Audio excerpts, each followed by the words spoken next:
bombastic side eye, criminal offensive side eye.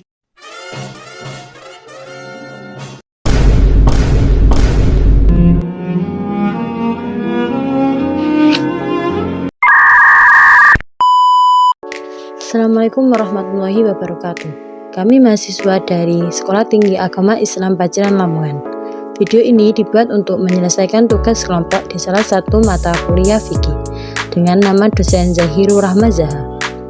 Kami dari kelompok 4 terdiri dari 2 anggota yang masing-masing bekerja sama dalam memenuhi tugas ini. Sebelum kami masuk ke pembahasan lebih lanjut, izinkan kami memperkenalkan diri. Yang pertama, saya Dania Ramadhani dengan nomor NIM 20238211704. Saya Tutur Nada Nursal Sabila dengan NIM 20238211702. Baiklah, kami dari kelompok 4 akan mempresentasikan materi dengan judul Ketentuan Hukum Islam tentang Zakat. Apa itu pengertian zakat? Zakat berasal dari bentuk kata zaka yang berarti suci, baik, berkah, tumbuh, dan berkembang. Dinamakan zakat karena di dalamnya terkandung harapan untuk memperoleh berkah, membersihkan jiwa, dan memupuknya dengan berbagai kebaikan. Makna tumbuh dalam arti zakat menunjukkan bahwa mengeluarkan zakat sebagai sebab adanya pertumbuhan dan perkembangan harta. Pelaksanaan zakat itu mengakibatkan pahala menjadi banyak, sedangkan makna suci menunjukkan bahwa zakat adalah mensucikan jiwa dari kejelekan, kebatilan, dan pensuci dari dosa-dosa. Pembahasan yang kedua, jenis-jenis zakat. 1. Zakat fitrah. Pengertian fitrah adalah sifat asal, bakat, perasaan, keagamaan, dan perangai. Sedangkan zakat fitrah adalah zakat yang berfungsi mengembalikan manusia muslim dalam keadaan fitrahnya dengan menyucikan jiwa mereka dari kotoran-kotoran atau dosa-dosa yang disebabkan oleh pengaruh, pergaulan, dan sebagainya. 2. Zakat mal. Pengertian zakat mal dalam bahasa Arab, mal berarti harta. Jadi, zakat mal adalah zakat kekayaan yang harus dikeluarkan dalam jangka 1 tahun sekali yang sudah memenuhi nisab mencakup hasil perniagaan, pertanian, pertambangan, hasil laut, hasil ternak, harta temuan, emas dan perak, serta hasil kerja atau profesi. Zakat fitrah dan zakat mal.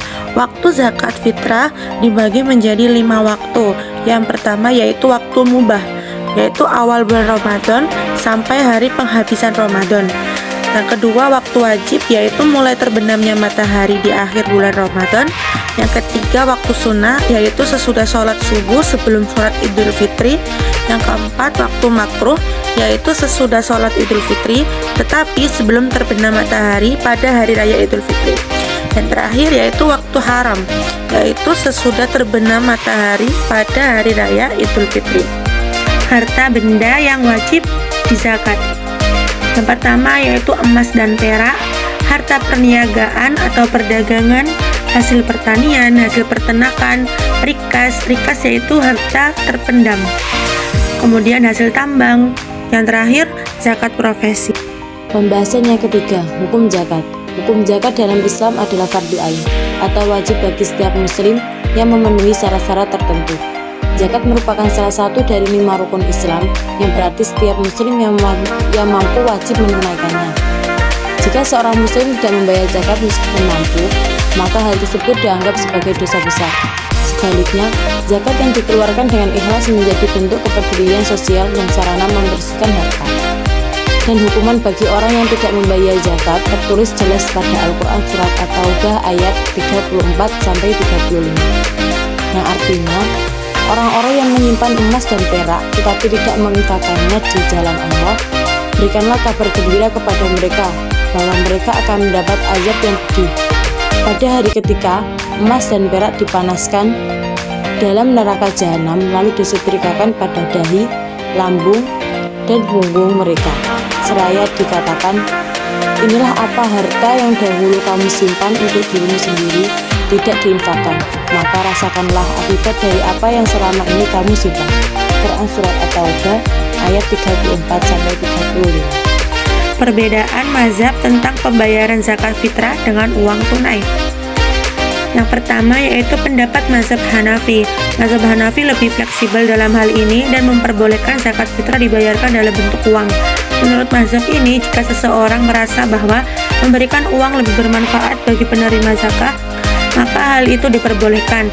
Mereka berpendapat bahwa yang terpenting adalah tujuan zakat itu sendiri, yaitu membantu orang yang membutuhkan. Imam Hanafi berpendapat bahwa zakat fitrah boleh dibayarkan dalam bentuk uang dengan dalil dan argumen berikut. Meskipun tidak ada hadis langsung yang menyebutkan pembayaran zakat fitrah dengan uang, ada hadis yang menunjukkan bahwa Nabi Muhammad SAW memberikan kelonggaran untuk memberikan bantuan kepada orang miskin dalam berbagai bentuk. Hal ini diinterpretasikan oleh sebagian ulama Hanafi sebagai justifikasi untuk memberikan zakat fitrah dalam bentuk uang jika lebih bermanfaat. Yang kedua, pendapat mazhab Syafi'i.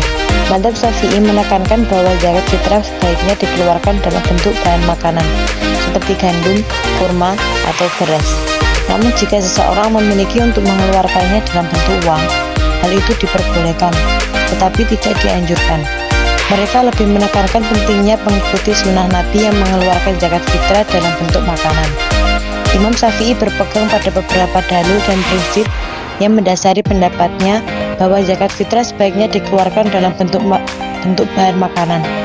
Berikut dalil yang sering disebutkan. Nabi Muhammad bersabda, zakat fitrah adalah pembersih bagi orang yang berpuasa dari perkataan dan perbuatan yang tidak pantas, dan makanan untuk orang miskin. Dalam hadis ini terdapat penekanan pada bentuk makanan sebagai tujuan utama dari zakat fitrah. Hadis riwayat Abu Dawud dan Ibnu Majah. Hikmah zakat. Hal ini mengacu pada keuntungan dan kebijaksanaan yang dihasilkan dari pelaksanaan zakat, baik bagi mereka yang berzakat maupun bagi masyarakat secara keseluruhan. Zakat memiliki beberapa hikmah sebagai berikut. Yang pertama yaitu pembersihan harta dan diri. Yang kedua, meningkatkan solidaritas sosial. Yang ketiga, mengurangi kesenjangan ekonomi. Yang keempat, pembangunan ekonomi umat. Yang kelima, memperkuat keimanan dan takwa. Yang keenam, menghilangkan sifat kikir dan tamak. Dan yang terakhir yaitu menciptakan keamanan dan kestabilan sosial.